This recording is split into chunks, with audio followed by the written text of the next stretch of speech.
Si ignoras lo que ocurrió antes de que nacieras, siempre serás un niño. Cicerón. Una hora con la historia, un nuevo enfoque del pasado deshaciendo mitos, con Pío Moa. Una hora con la historia, una hora con Don Pío Moa y todo aquí en Radio. Don Pío, muy buenos días. Hola, buenos días. Bueno, antes de meternos en materia, seguimos a vueltas con la División Azul. La División Azul, hay que recordar ese cuerpo tan importante del que tanto se ha escrito, Don Pío. Tenía cosas importantes que decirnos y esas reflexiones que todos los días hace en su blog, en Piomoa, www.piomoa.es. Sí, bueno, en el blog trato, como siempre, temas muy variados, también literarios, filosóficos a veces, sobre la situación mundial, también sobre la cuestión en USA, ¿no? Porque lo que está pasando allí es extremadamente alarmante, ¿no? Sí, sí. Parece que todo parece indicar que efectivamente el Biden, o el grupo que está detrás de él, ha falsificado las elecciones. Algo violento, ¿no? Efectivamente, sí, sí. En fin, recuerda un poco lo que pasó aquí en el 34, en el 33, cuando ganaron las derechas las elecciones, que simplemente los otros no lo aceptaron y, bueno, dio lugar a una división social tremenda, ¿no? Bueno, Sí. pues... Es que es una situación que el país, la que está considerado la locomotora del mundo, el guardián, resulta sí, que hacen fraude en sus propias elecciones. La cosa es gravísima, ¿no? sí, claro, es una situación de crisis muy, muy fuerte, ¿no? Como pasa la crisis que está en Europa, la crisis política, ¿no? Con unos gobiernos que tienden cada vez más al totalitarismo, ¿no? En fin, también, pero es importante otro tema que vengo tratando en estos días, ¿no?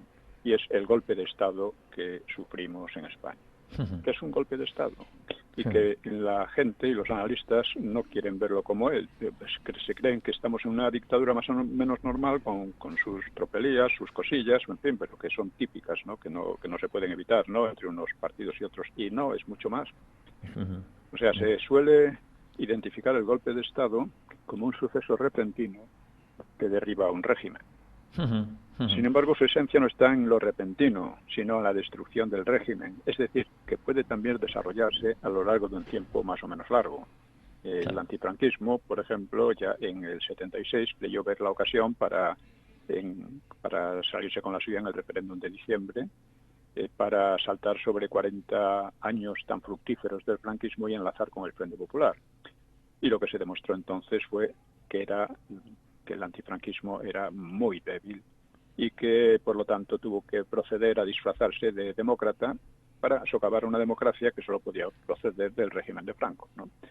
En el franquismo no había presos demócratas en la cárcel, los demócratas, los pocos que había, vivían muy bien y casi nadie reclamaba una democracia, excepto los comunistas, que ya sabemos en qué consiste su democracia, ¿no? Sí, sí. Y no la reclamaban porque, como digo, la idea de la democracia en España había sido completamente destrozada primero por el caos de la República, luego por los crímenes y el terror del Frente Popular, luego por la faena que querían hacer soviéticos y anglosajones juntos y otros muchos gobiernos, dictaduras, muchos de ellos, ¿no?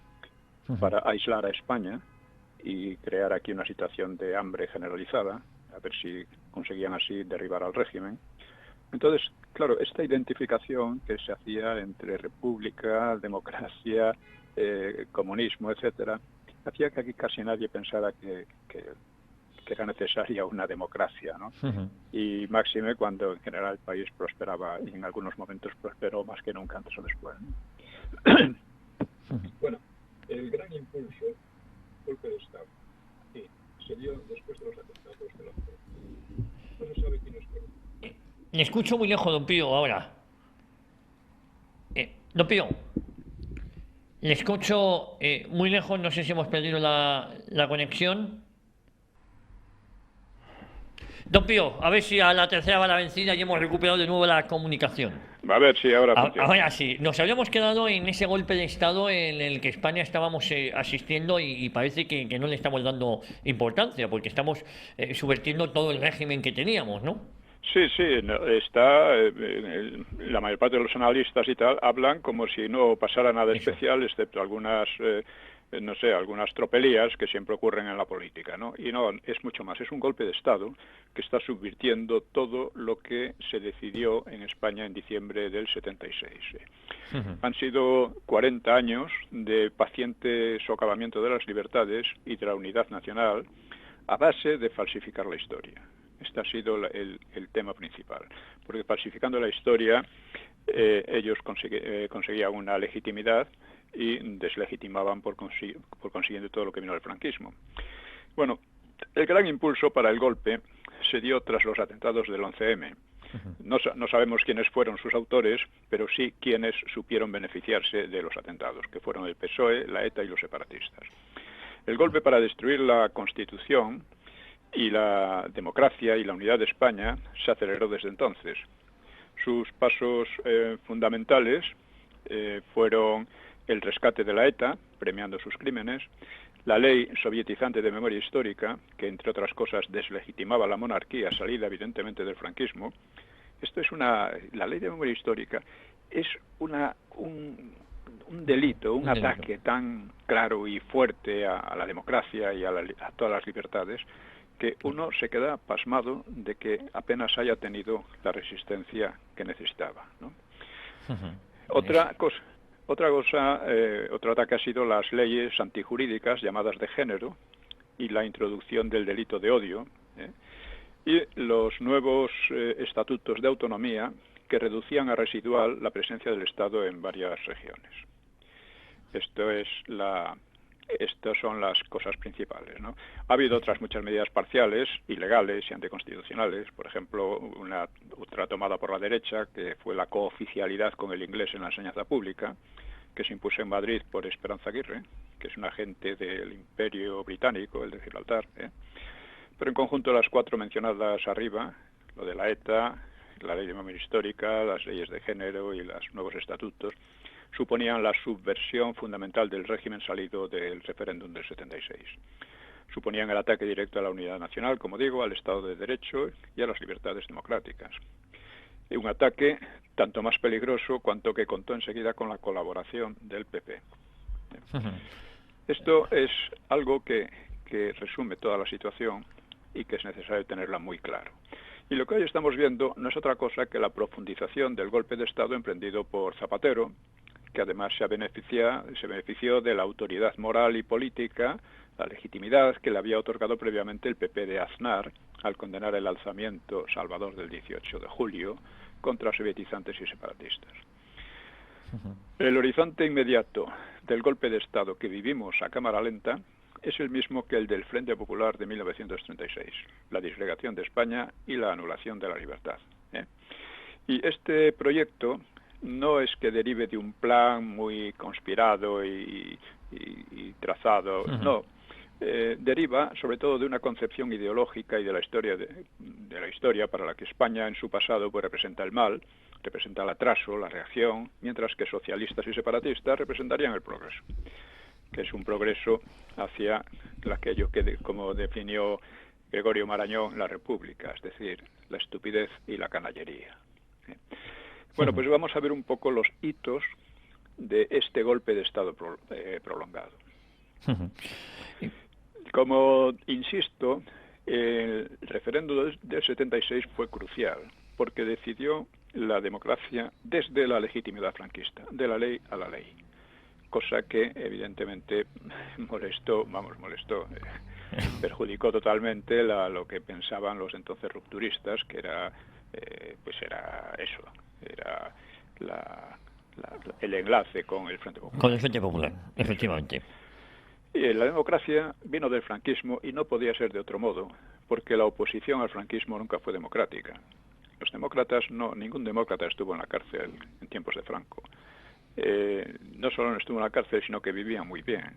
Y en general nadie reclamaba la democracia porque primero, la democracia se identificaba con el caos de la República, con el terror y el crimen del Frente Popular, y luego, además, pues con la alianza de soviéticos y anglosajones y algunas otras dictaduras y democracias para implantar en España, por medio del aislamiento, una gran hambruna, cosa que no triunfó. Entonces, desde el momento en que la gente identificaba eso con la democracia, pues nadie quería la democracia. No se entendía, ¿no? Eso solo empezó a haber una cierta presión social en los últimos años del franquismo, porque era una sociedad nueva, muy próspera, reconciliada, y la gente no creía que una vuelta a la democracia fuera a traer una situación como la de la República, por ejemplo, ¿no? Uh-huh. Y eso parecía al principio, porque, como digo, en el referéndum fueron derrotados totalmente los rupturistas. Sin embargo, las cosas siguieron otro camino. Uh-huh. Y esos hitos yo he señalado en el blog, pues 10, ¿no? Uno, el protagonismo otorgado desde muy pronto a socialistas, con sus 100 años de honradez, del partido más corrupto de la historia de España, y a los separatistas, ocultando su historia, con la pretensión de que la democracia equivalía a antifranquismo. Es decir, socialistas, comunistas y separatistas podían proclamarse demócratas porque eran antifranquistas. Y además no estaba bien recordar su pasado, mientras que ellos inventaban un pasado criminal para el franquismo. Segundo, la inclusión en la Constitución del término nacionalidades y de unas autonomías que podían profundizarse indefinidamente en contra de la declaración taxativa de la unidad nacional que está también en la Constitución. O sea, ya en su momento el desmán fue advertido por personas tan distintas como Julián Marías o el propio Torcuato Fernández Miranda, que fue el artífice del referéndum, y fue denunciado también por otros que no querían la democracia, como por ejemplo Blas Piñar, ¿no? Uh-huh. Pero esto fue así. Es decir, ya la Constitución nacía con esas ambigüedades peligrosas, que muchos creían que no eran peligrosas porque no iba a pasar nada, total, que más daba, ¿no? Tercero, la asunción de la salida política para la ETA, reconociendo implícitamente sus crímenes como una manera de hacer política, basada precisamente en su antifranquismo. Es decir, la salida política para la ETA fue una cosa que dio durante años oxígeno al terrorismo, ¿no? Otro hito, el cuarto, la declaración de la muerte de Montesquieu, es decir, de la independencia judicial, por el PSOE.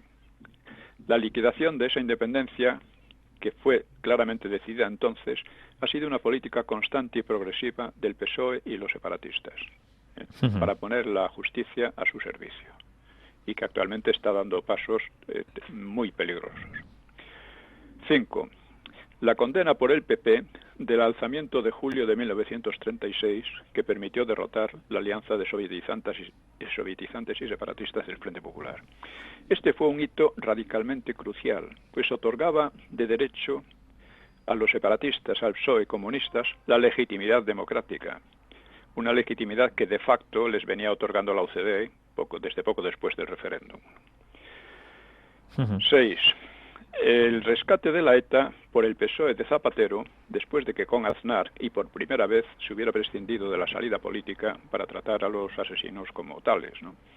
PSOE y ETA, hay que recordarlo, son ideológicamente partidos liberticidas hermanos.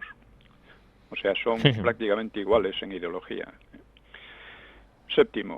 La ley de memoria histórica, de por sí totalitaria, y que coronaba la condena del 18 de julio por el PP de Aznar. Esa ley deslegitimaba el referéndum del 76, deslegitimaba la democracia salida de él, las libertades políticas y la monarquía. Lo que ha venido después ha sido solo un desarrollo de ese hito, clave con la condena del 18 de julio. 8. Unos nuevos estatutos de autonomía que profundizaban el proceso de disgregación nacional hasta dejar en residual la presencia del Estado en varias regiones, como decía uno de ellos en Cataluña, ¿no? Uh-huh. Al quedar en residual solo quedaba un paso más, que es el que han intentado dar con el referéndum, claro. 9. Unas leyes de género antijurídicas e histerizantes que intentan llevar la lucha de clases marxista a lucha de sexos. 10. el referéndum de secesión de los golpistas catalanes que intentó frenar el discurso del rey, cuyas consecuencias fueron saboteadas por el gobierno del PP, integrándolo en el golpismo permanente, algunos de cuyos hitos hemos expuesto. Es decir, cuando se decidió aplicar el 155 y el PP lo estuvo saboteando en la práctica, ¿no? Y bueno, con el actual doctor al mando, en un nuevo frente popular de totalitarios y separatistas, el golpismo se ha acelerado como consecuencia de todo lo anterior y de la colaboración del PP, un PP falto de formación histórica e ideológica. El problema que se plantea no es de medidas parciales, sino general. Recuperar la democracia, asegurar la unidad de España y meter en la cárcel a los golpistas. Esta es la gran tarea del momento y es en lo que debemos centrarnos, ¿no? Indudablemente, ¿no? Y, en fin, sobre esto, pues, he contribuido un poco. Una posibilidad es, por ejemplo, que el rey, porque están llegando las cosas muy lejos, pues que el rey haga una declaración como ante el referéndum de Cataluña. Es decir, bueno, mire, aquí estamos ante un golpe de Estado, esto es anticonstitucional, es necesario defender la Constitución y retiro mi confianza a este gobierno. Esto es posible, es muy complicado, pero desde luego es posible. Y no debemos olvidar que en la República, como he expuesto en mi libro sobre la Segunda República, en la República señalo que hubo una última esperanza de evitar la guerra civil y que fue cuando las izquierdas derrocaron a Alcalá Zamora. Sí, sí. Alcalá Zamora tuvo en aquella ocasión la posibilidad de hacer lo contrario, es decir, de eliminar a Azaña, de negar la confianza al gobierno de Azaña, pero no se atrevió a hacerlo. Dejó que los otros tomaran la iniciativa y se fue lamentándose y llorando y además diciendo que lo había hecho, que no había opuesto resistencia pues para evitar una guerra civil. Al contrario, hizo inevitable la guerra civil, precisamente por eso. Y ahora nos encontramos en una situación que es bastante parecida. Bueno, una situación, yo diría, grave, muy grave, y parece que no se están dando cuenta de la gravedad del asunto y que estamos repitiendo lo peor de nuestra historia, ¿no? Sí, efectivamente. Yo he publicado ahora, bueno, el año pasado, por qué el Frente Popular perdió la guerra, explicando lo que fue el Frente Popular, que fue el que destruyó la República, el que destruyó la legalidad republicana, implantando un régimen de terror. Y ahora he sacado la Segunda República Española, nacimiento, evolución y destrucción de un régimen. Bueno, estos dos libros me parece que serían muy necesarios que todo el mundo los conociera. Podríamos, aunque salieron un poco al revés, o sea, el Frente Popular el primero y la República el segundo, cronológicamente son diferentes, van en dirección contraria, ¿no? Primero la República y luego el Frente Popular. Bueno, sobre esto, aunque parezca mentira, después de lo muchísimo que se ha escrito, las ideas, o sea, lo esencial de todo este proceso histórico es muy poco claro para la inmensa mayoría de la gente, no solo de izquierda, también de derecha. Mucha gente de derecha cree que sabe porque sabe 4 cosas y 4 tópicos y sabe que hubo mucha sangre y que los culpables fueron estos o los otros, pero la cosa es mucho más complicada, y es necesario darse cuenta. Aparte de eso, bueno, he hecho un pequeño soneto al doctor. ¿Lo puedo leer? Sí, sí. Dice adelante. Así, a un doctor en Canalladas. Eres fatuo, doctor, y necio y chulo, desde tu doctorado de trapaza hasta tu vacuiparla de melaza y tus dotes que envidiaría un mulo. En chiste tu sandez quedar podría, de no ser por tus múltiples hazañas. En la ruina estás hundiendo a España, 60.000 muertos dejas ya en tu guía. Mandamás del corral de Monipodio, auxiliar de asesinos por la espalda, compinchado a los del 3 y más por ciento. Maestresala del convite de los odios, si la justicia tus canalladas salta, tras las rejas has de encontrar tu asiento. En fin, tengo otro también dedicado al macho alfa. Pero en fin, no, vamos a dejarlo. Lo pueden ver en mi... En tu blog, en su mi blog, blog, ¿no? Sí, sí. porque este no es un blog de poesía, perdón, no es un... No, pero hay que recomendarlo siempre, www.piomoa.es, porque si hay que Sí, estar bien informado hay que leer el blog de don Pío Moa. sí, porque además la lucha, lo que han entendido muy bien las izquierdas es la importancia de la lucha literaria, del cine, etcétera, que casi lo han monopolizado. Mientras que esas cosas, el cine, la televisión, todo eso, son mucho más influyentes que un libro, por muy bueno que sea el libro. Porque el libro lo lee poca gente, pero eso llega a millones. Entonces, los libros de historia, de explicación, etcétera, son indispensables, ¿no? Pero es también necesario conquistar el terreno de la literatura y demás, ¿no? Porque ya digo, de no ser así, Estamos perdidos. estamos perdidos. Sí, sí. Claro. Bueno, pues Vamos al tema de hoy, ¿no? vamos al tema de hoy. Una batalla decisiva. Seguimos hablando de la División Azul, La División Azul. del papel en Rusia. Sí, es importante, creo que es importante que la gente, que los españoles conozcan lo que pasó entonces, porque porque fueron unas operaciones militares que demostraron un espíritu que había, ¿no? Hemos visto cómo la división fue enviada a Rusia, primero iba a Moscú, luego fue hacia el frente de Leningrado, debido a que allí había grandes problemas, cómo esto fue durante el verano y el otoño y cuando llega el invierno, o sea, cuando llega diciembre, pues se produce la batalla de Moscú, que es la reacción de los soviéticos que casi destruye a la Wehrmacht, a las Fuerzas Armadas alemanas. Y efectivamente, para entonces, la División Azul se había instalado en el frente del Volkhov y en un río que va entre el río Ilmen y entre el lago Ilmen y el lago Ladoga, y el que está allí en Novgorod. Novgorod es una ciudad absolutamente simbólica en Rusia, es el nacimiento de Rusia junto con Kiev. Las dos parece ser que fueron fundadas por los vikingos suecos, pero se rusificaron completamente, ¿no? Bueno, pues para darnos una idea de cómo estaban las cosas, voy a citar de Dionisio Ridruejo, que luego cambiaría mucho de opinión, pero que fue a la División Azul y escribió algunas cosas, ¿no? Dice, por ejemplo: me vuelvo al pueblecillo. Busco la casa donde a esta hora, al atardecer, se hace un poco de jugosa tertulia.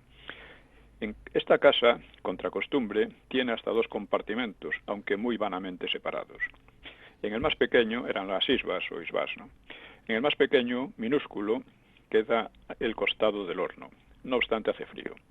Allí estarán ahora los Ridruejo, Aznar, habla de sí mismo en tercera persona, ¿no? Aznar, Sotomayor, Álvaro de la Iglesia, los Bernaccio Carniero y acaso alguna vez uno de los tenientes de la compañía. Por cierto, el Álvaro de la Iglesia, que era de San Sebastián, y que salió ileso de la aventura, pues más tarde sería uno de los humoristas españoles más destacados del siglo XX. Dirigía durante años la revista de humor La Codorniz. Bueno, pues en Rusia, perdidos en las nieves y los bosques, pues hablaban de ideología, de España, de historias de familias antiguas y de personajes pintorescos. Vivimos, dice Ridruejo, ahora que nos exponemos a morir, más de verdad que nunca. No podemos unir al recuerdo la sensación de nuestra horrible fatiga, ni tampoco aquella de la lenta y penosa mordedura del frío. De lo que pudiera haber de temerosa zozobra nos dispensó entonces mismo la pura magia del espectáculo y el fervor lleno de nuestra alma dispuesta a entrar en combate, segura de entrar en combate aquella misma noche. Lucía sobre nuestras cabezas la noche más brillante, rasa y cuajada de estrellas que recuerdo en mi vida. Andábamos trompicando, aquí por la dureza resbaladiza del hielo, allá por el engaño de la nieve que ocultaba cada tropiezo y cada desnivel. Continuas caídas, contorsiones y desequilibrios que desencajan todo el cuerpo y dejan débiles las piernas. Los puestos de guardia y de escucha son numerosos a lo largo de una noche que nunca termina. Las alarmas se suceden sin tregua y no amanece día sin que se haya empeñado un pequeño combate o sin, al menos, o sin que al menos un fusil ametrallador cautamente montado en la sombra haya abierto fuego contra los que vigilan, contra los que hacen el relevo, contra los que regresan de patrulla. Dice, pese al riesgo, son hermosas las horas de vela, con la bomba de mano preparada y el fusil a punto. Él da una versión, bueno, como digo, cambiaría mucho de opiniones, pero verdaderamente describe bastante bien la situación que había. Que se vivía. Sí. Hablando de esto, porque había quejas a veces en la propia división por la gran marcha que habían tenido que hacer, que luego tuvieron que volver atrás, etcétera, ¿no? Pero como digo, esto era normal en el ejército alemán, porque la parte mecanizada era deficiente, era pequeña, sí. ¿no? Sí. Por ejemplo, un soldado alemán destinado a Ucrania, pues escribía, por ejemplo, lenta pero ininterrumpidamente la gran aventura se aproximaba a través de la llanura. El sol quemaba, el sudor y el polvo embadurnaban las caras, y la marcha y la carretera parecían no tener fin. Los pies se hinchaban y dolían, y se hacía cada vez más penosa cada parada. Cada noche se convirtió en una liberación. Esto es muy parecido a lo que pasó a la División Azul, ¿no? Dice, pero en el otoño empezó a llover a cántaros. Resbalábamos sobre la hierba y el barro. Con las carreteras intransitables seguimos marchando de pueblo en pueblo. El enemigo aún estaba lejos, pero la marcha se nos hacía suficientemente amarga. Nuestros cañones y carros de municiones se atascaban en el barrizal. Los caballos se derrumbaban y apenas conseguían llevar cargas ligeras. El avituallamiento se cortó y ya no recibíamos provisiones. Los caballos caían uno tras otro, morían reventados o tenían que ser sacrificados de un disparo. Los sustituimos por caballos rusos más resistentes.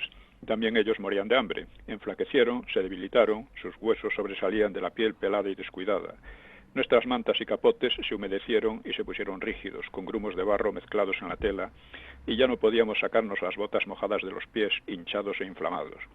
Aparecieron supuraciones en la piel debido a la suciedad y los piojos, pero nosotros marchábamos, tropezando, tambaleándonos, sacando los carros del fango, y seguimos caminando mecánicamente bajo los aguaceros, la nieve mojada y las pasajeras heladas nocturnas.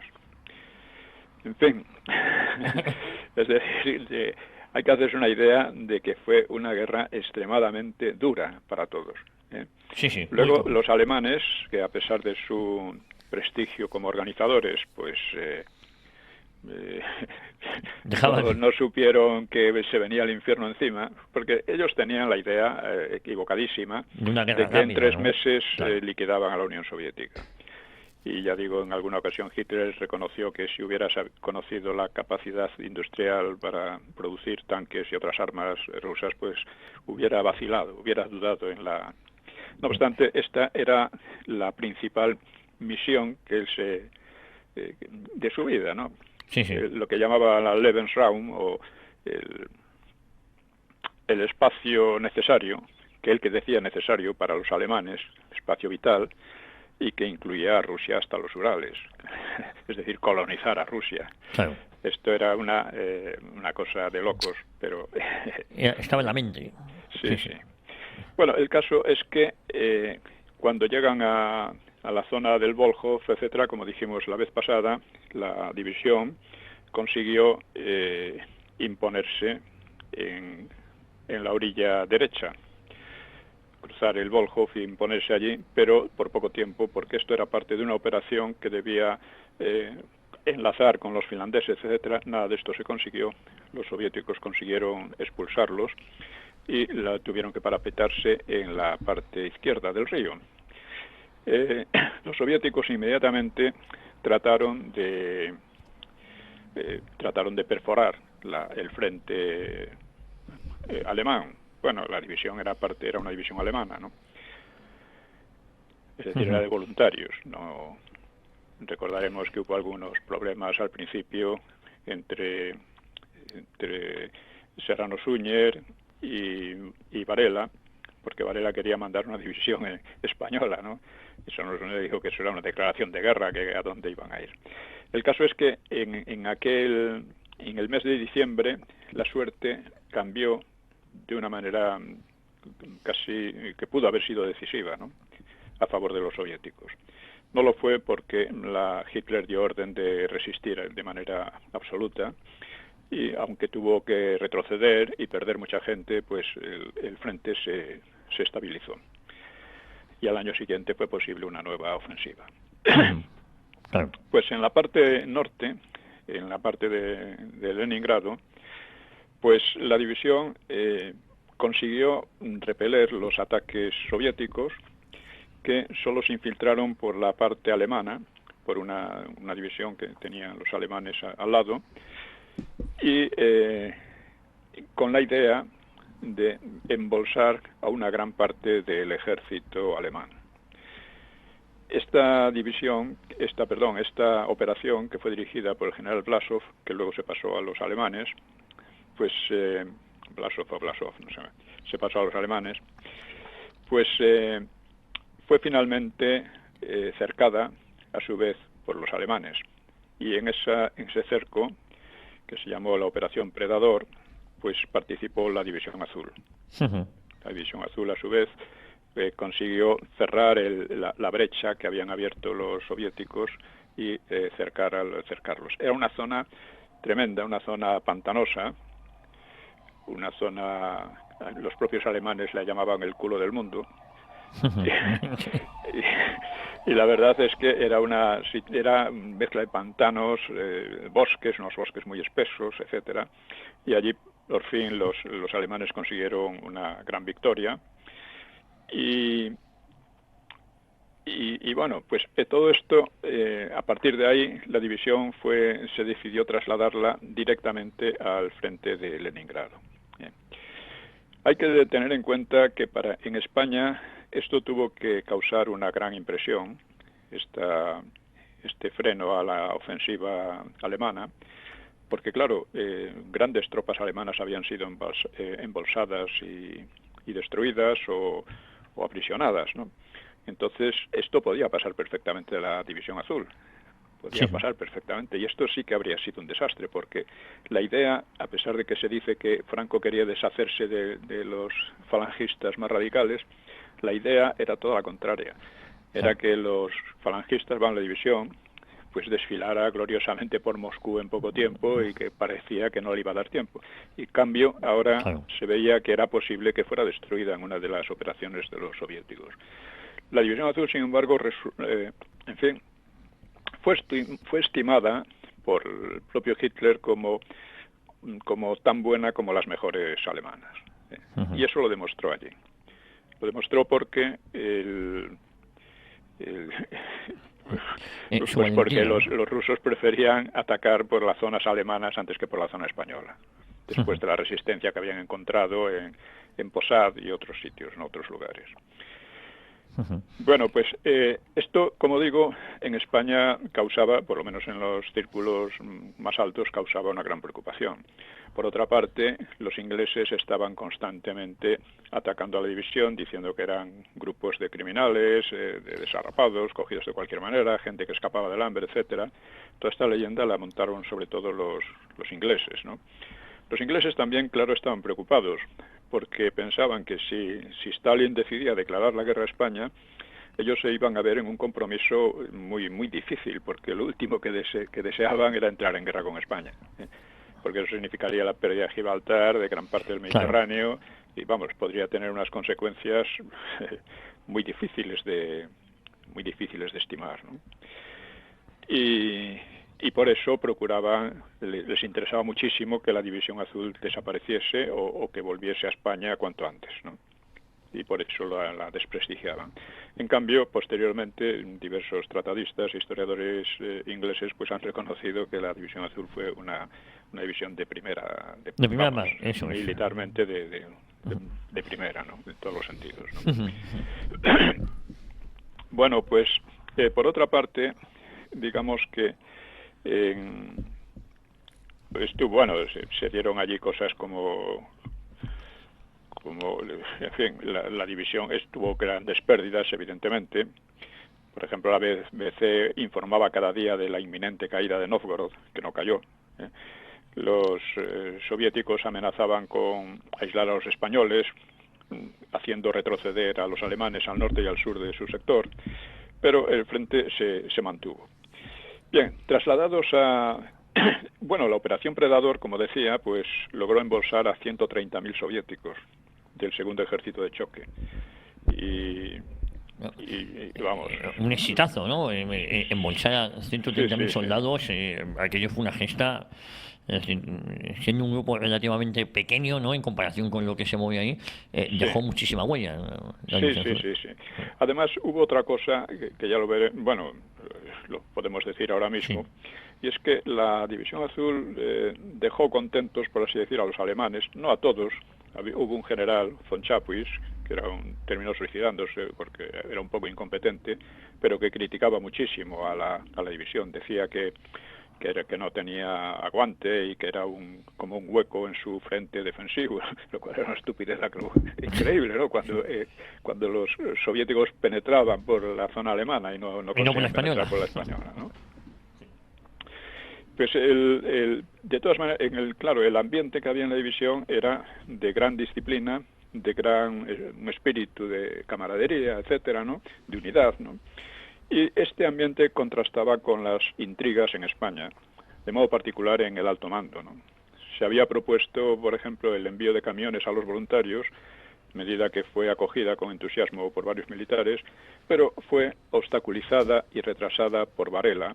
Varela era anglófilo, ¿eh? Hay que tenerlo en cuenta, y en Y cierto ponía modo trabas, era muy claro. contrario a la División Azul, ¿no? Y Franco, que estaba muy inquieto, pues escribía en enero una carta a Hitler, que resumida en una nota alemana. Dice: la división ha sufrido mucho. La extensión del frente a ella asignado es muy grande. Si los rusos atacasen ahí con vigor, corre el peligro de ser cercada e incluso destruida.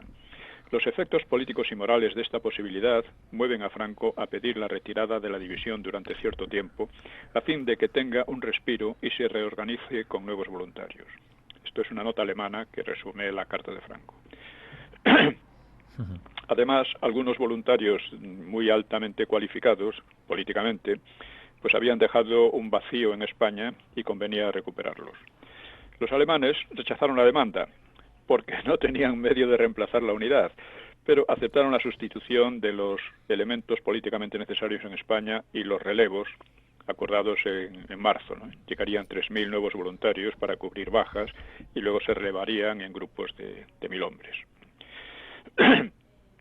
La verdad es que los alemanes no podían prescindir de la división, porque después de aquella semiderrota de la batalla de Moscú, de finales del 41, pues ya sus divisiones mantuvieron el número de divisiones, pero las divisiones prescindieron de casi un tercio de su personal. Eran divisiones mucho más pequeñas. Entonces no podían prescindir de nadie, ¿no? Y esto es muy importante tenerlo en cuenta, Claro. porque ya digo, desmiente el mito de que Franco lo que quería era deshacerse de aquella gente, claro. todo lo contrario, ¿no? Claro. Y bueno, pues el caso es que a pesar de toda esta situación, en 1942, hacia el verano, pues el ejército alemán consiguió reorganizarse y pudo lanzar un enorme ataque que iba en dirección distinta del primer año. El primer año iba en 3 direcciones: Moscú, Leningrado y el Cáucaso, Ucrania sobre todo, y cosa que fue un esfuerzo absolutamente excesivo, y entonces iba a concentrar su acción sobre el Volga y sobre el Cáucaso. Esto, de tener éxito, podría haber sido decisivo, porque si los alemanes se apoderan del Cáucaso, es decir, del petróleo, en definitiva, pues privarían de ello a los soviéticos, y una guerra moderna sin petróleo no se podía llevar a cabo. No se podía ganar, efectivamente. Y, por otra parte, amenazarían toda la retaguardia de los ingleses en el norte de África y Oriente Próximo. Es decir, podían quitarles el petróleo también a los ingleses, ¿no? Que tendrían que depender solo del petróleo useño, ¿no? Usenio. Bueno, pues, estando así las cosas, ya digo, se produce a finales del 42, principio del 43, se produce el cerco de Stalingrado, que va a cambiar mucho la situación. El cerco de los alemanes en Stalingrado fue una maniobra magistral, aunque costosísima para los soviéticos, que consistió en atacar por los flancos a la florinata del ejército que estaba en Stalingrado, al mando de von Paulus, y lo consiguieron.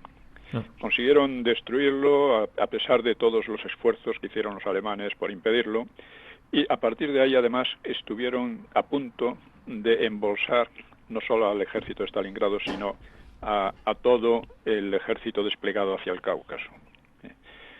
Esto fue evitado por los alemanes mediante una serie de contraataques y contraofensivas, etcétera. Pero indudablemente aquella derrota, porque ello fue una derrota brutal, pues psicológicamente casi se puede decir que decidió la guerra. Bueno, pues en el frente de Leningrado, esta gran operación de cerco fue dirigida por el mariscal Zhukov. Este Zhukov era quizás el general de la Segunda Guerra Mundial que más batallas ganó.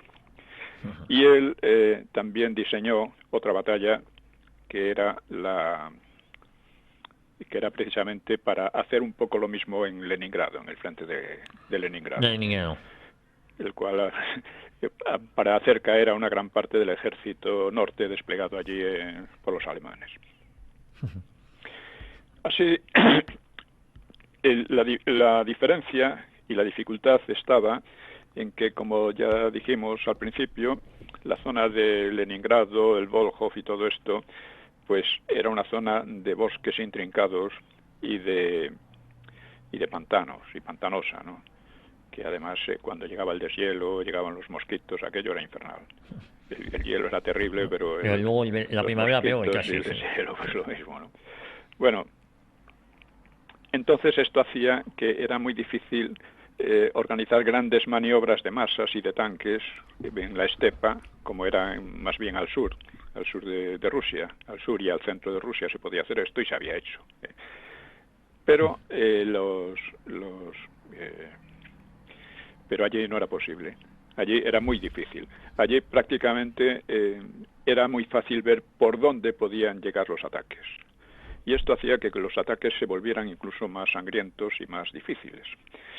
Bueno, pues la operación diseñada por Zhukov, la operación Estrella Polar, pues iba a consistir en atacar desde Leningrado y desde el Volkhov.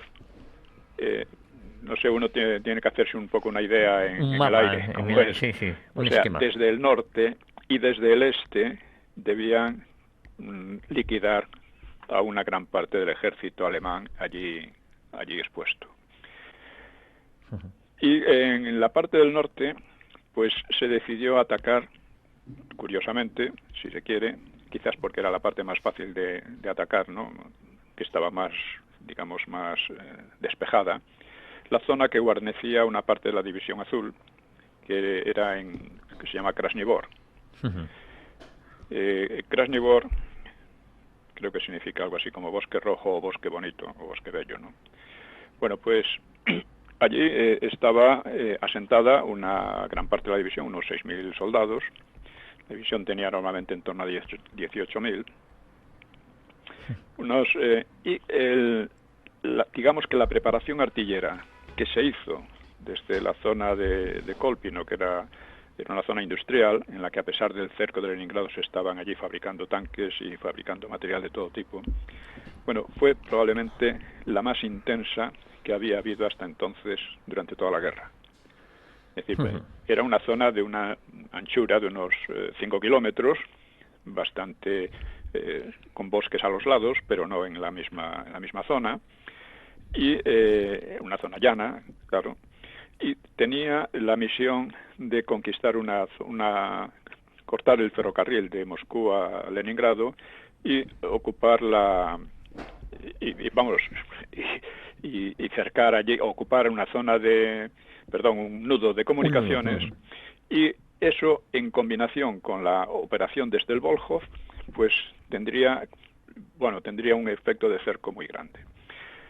Es decir, allí se podía repetir un Stalingrado, no tan grande quizá, pero casi de la misma altura, ¿no? De la misma envergadura. Magnitud, sí. Bueno, el caso es que llegan la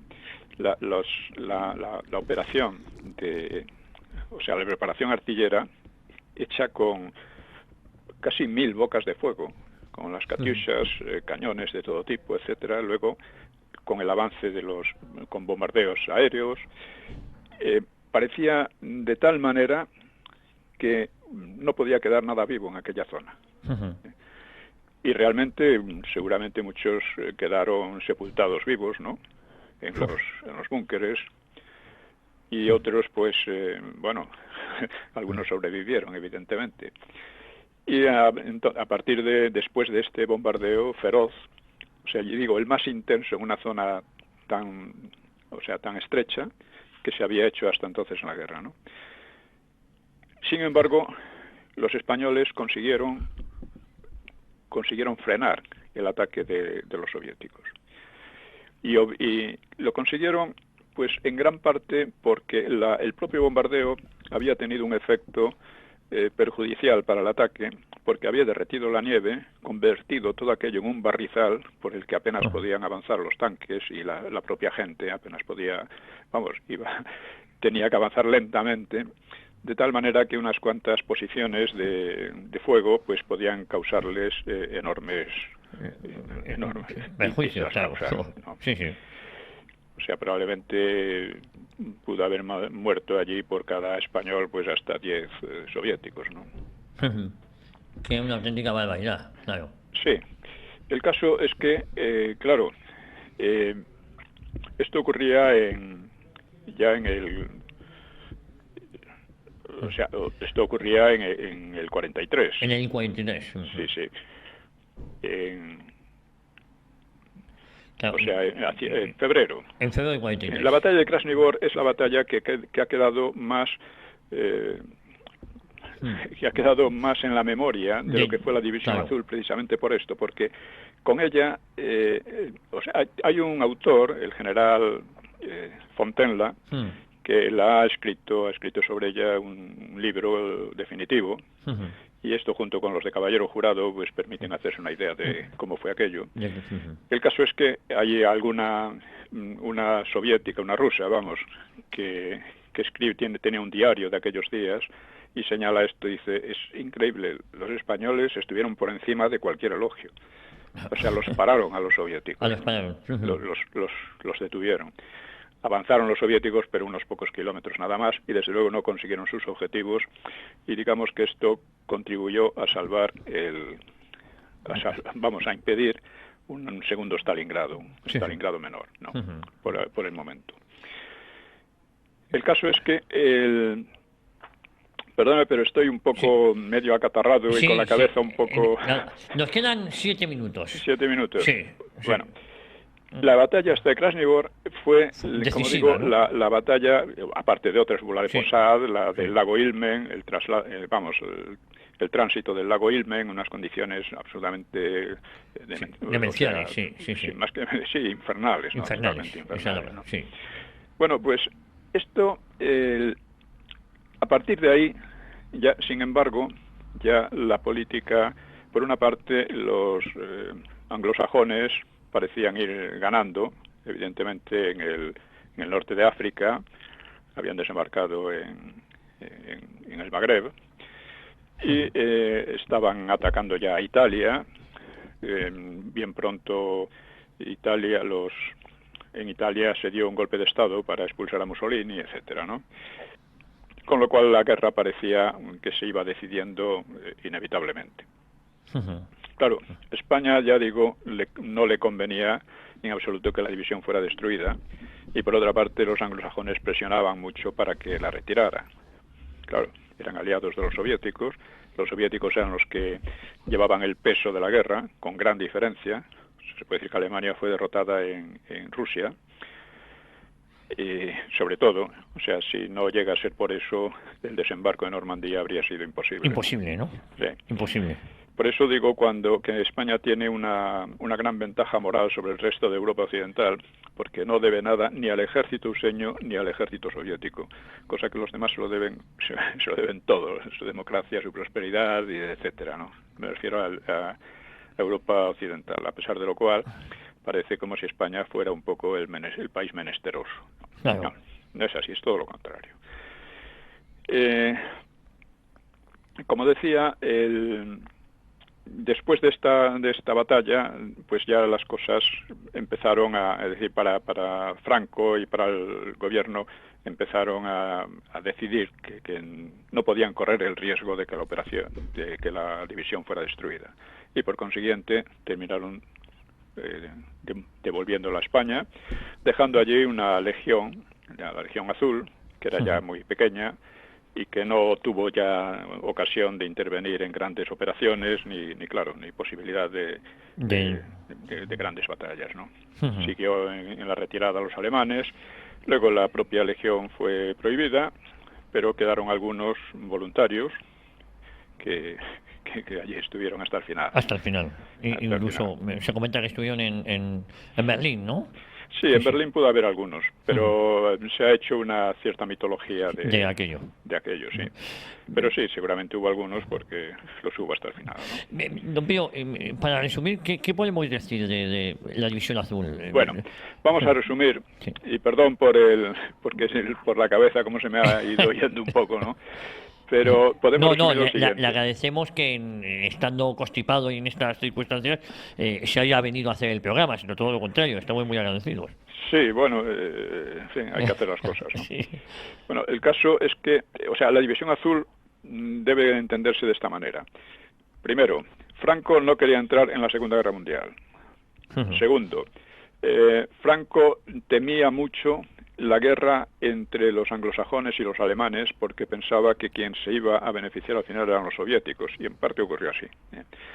Tercero, cuando Alemania ataca a la Unión Soviética, a Franco le parece que es excelente.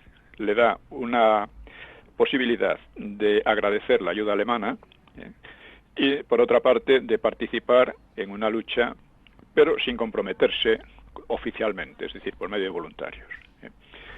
Tercero, la División Azul fue sobre todo una división de falangistas, aunque hubo también de gente muy diversa y muy variada, ¿no?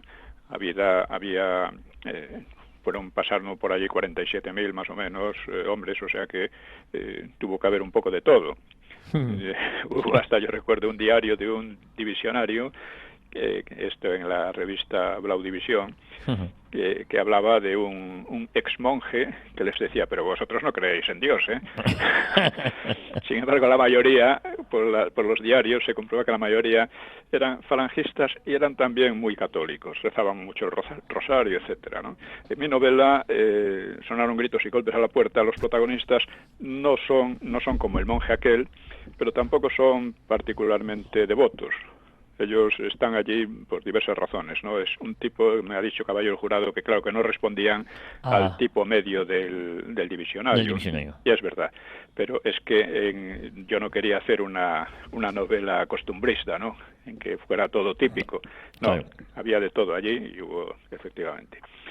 Luego, la División Azul sirvió, primero, para... seguramente tuvo un gran efecto en relación con lo que pasó después de la Segunda Guerra Mundial. Es decir, cualquiera que intentara venir a España iba a saber que se iba a encontrar con una oposición muy fuerte, que no iba a ser ningún paseo, como muchos creían, ¿no? Segundo, que el ejército español, a pesar, aunque la división era especial, ¿no?, pero a pesar de que carecía de armas modernas en aquellos momentos, o tenía pocas, pues podía ser un enemigo muy, muy peligroso, muy fuerte. Porque, claro, allí a Rusia fueron gente de todas partes, pero pocos alemanes llegaron al nivel de la división y muy pocos de otros países, aún siendo en conjunto el ejército alemán mejor que el soviético. Quiero decir, está claro por la cantidad, por las bajas ocasionadas a unos y otros. Luego, por lo tanto, la División Azul tuvo una importancia histórica muy grande porque revela un espíritu que era el espíritu que había en España en la mayor parte, no en todo el mundo, claro está. Había gente que estaba en contra, gente que simplemente sufría y no quería saber nada, pero la disposición a sufrir para superar las enormes dificultades de la posguerra. unas dificultades que además venían por una parte de lo que había sido el Frente Popular y por otra parte, o sea, la desorganización que había dejado el Frente, y por otra parte de las presiones exteriores, de los ingleses sobre todo, y luego de los soviéticos, ingleses, etcétera, para el aislamiento de España. Y hay otro aspecto que es muy importante destacar, y es que los españoles dejaron allí contentos, por decir así, a los alemanes y a los rusos, a la población civil rusa. La población civil rusa colaboró mucho con los españoles. Los prisioneros fueron bien tratados, lo que pasa es que luego tenían que pasar a los alemanes y ya la cosa cambiaba, ¿no? Claro. Pero fue así. Y luego además hay testimonios de personas, de rusos, que demuestran que los españoles se portaron bien. Al final de la guerra, los soviéticos intentaron hacer unas investigaciones para buscar crímenes de guerra y condenar sobre todo al jefe, ¿no? ¿Cómo se llama? Muñoz Grandes. A Muñoz Grandes. Pues, y a divisionarios. Bueno, no consiguieron nada. O sea, algunos robos de gallinas o cosas por el estilo, ¿no? Cosas sin la menor importancia. Alguna pelea, alguna trifulca, sí. Hubo un asesinato también, pero hubo muy poco más. O sea, crímenes de guerra, lo que se dice crímenes de guerra, la división no cometió. Es más, dejó buen recuerdo porque a menudo repartió rancho a la población civil, con lo cual salvó de morir de hambre a bastantes rusos, ¿no? Y esto es, por eso he dicho que es quizás la unidad de su estilo más humanitaria de la guerra civil, porque el comportamiento de los alemanes, de los soviéticos, de los ingleses, de los ruseños, etcétera, fue muchísimo peor en general. Pues don Pío, lo tenemos que dejar aquí. Yo le agradezco mucho que en estas circunstancias, con este constipado, haya atendido los micrófonos de Radio Ya y hayamos conseguido hacer el programa en una batalla decisiva. Volvemos Dios mediante, ¿le parece? La próxima semana aquí a Radio Ya. Sí, espero que entonces esté un poco mejor. Seguro que sí, seguro que sí. Un abrazo muy fuerte, don Pío. Un abrazo a todos. Hasta la próxima semana. Adiós.